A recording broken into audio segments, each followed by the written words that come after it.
திருப்பூரில் மூடப்படாமல் கிடந்த சாக்கடை குழிக்குள் விழுந்து 1.5 வயது குழந்தை உயிரிழந்தது. இதனை கண்டித்து பொதுமக்கள் நள்ளிரவில் மறியலில் ஈடுபட்டனர். திருப்பூர் மாநகராட்சிக்கு உட்பட்ட தனலட்சுமி நகரை சேர்ந்த ரமேஷ் என்பவரது மகன் ஸ்ரீதர் வீட்டிற்கு வெளியே விளையாட சென்றுள்ளார். குழந்தையை காணவில்லை என பெற்றோர் 2 மணி நேரம் தேடிய நிலையில் சாக்கடை குழிக்குள் குழந்தை விழுந்திருக்குமோ என்ற சந்தேகம் ஏற்பட்டது. பின்னர் சாக்கடை குழிக்குள் இருந்து குழந்தையின் உடல் மீட்கப்பட்டது.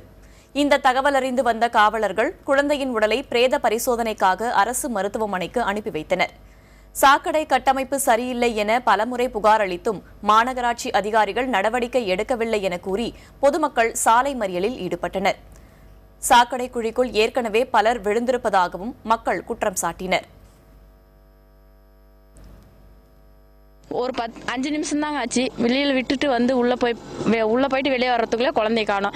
அவங்களும் எல்லா இடமும் தேடினாங்க, எல்லா டிச்சையும் தேடினாங்க. ஆனால் இந்த ஒரு தொட்டியை மட்டும் தான் பார்க்கலைங்க. ஆனால் இதில் விழுந்திருக்காதுங்கன்னு எல்லாருமே அசால்ட்டாக இருந்தாங்க. அப்புறமா போலீஸுக்கெல்லாம் ஃபோன் பண்ணி அவங்க வந்து பார்த்த அப்புறம் இதுக்குள்ளே இருந்ததுங்க. தண்ணி எடுத்துட்டு பார்த்தா அவங்க ஏதோ ஒரு கொக்கி போட்டு தேடிட்டு இருந்தாங்க. அதுக்குள்ளே வந்து சிக்குச்சிங்க. சிக்கவும் அப்படியே குழந்தை செத்து அப்படியே தூக்கவே முடியாத அளவுக்கு இருந்ததுங்க. ஒரு முதலமைச்சராக ஒரு வேலை மெயினாக வர்றாங்கன்னா டிச்சி ரோடு எல்லாத்தையும் போட்டு வச்சுறா 1 மணி நேரம் பண்ணுறாங்க சார். இது மட்டும் ஏன் இவ்வளோ அலட்சி பண்ணுறாங்க? பொதுமக்களுக்கு பாருங்க சார், ஓட்டு மட்டும் கேட்கும் போது எல்லாம் சந்து பொந்து தெரியுது சார். அவங்க சார் இப்போ குழந்தை விழுந்து இருந்துச்சுன்னா பிரச்சனை இல்லை சார். 10 மாதம் குழந்தை தாய் பெற்றிருக்கிற உங்களுக்கு தெரியும். நமக்காக கிடையாது. ஒரு குழந்தை பெற்று எவ்வளோ ஒரு நாள் டெய்லி ஆம்பளை குழந்தை ஆம்பளையே விழுந்துச்சு போவோம். அது இப்போ வேற எந்த குழந்தை என்ன சார் பண்ணுங்க? என் வீட்டுக்காரர் டிச்சுக்குள்ள 2 தடவை விழுந்திருக்குதுங்க. சரிங்களா, பெரிய மனுஷனா விழுகும் போது குழந்தைக்கு விழுந்தா என்ன ஆபத்து வரும் வராதுன்னு உங்களுக்கே தெரியுமில்லங்க.